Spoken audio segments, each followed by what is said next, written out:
Siyabingelela sinamukele ekhaya lapho sichaza khona amaphupho.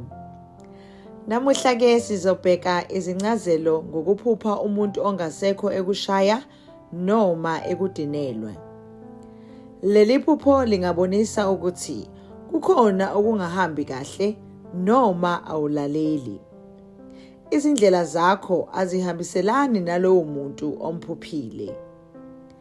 Abantu abadala bayaye besixwayise uma kukhona esikwenzayo okungekuhle. Uma sebeze bekushaya, kusuke sekukhomba inkinga enkulu. Leli phupho liyisikhumbuzo sokuthi uqondise izigwegwe zakho kungaze kube kubi kakhulu. Siyabonga, nisale kahle.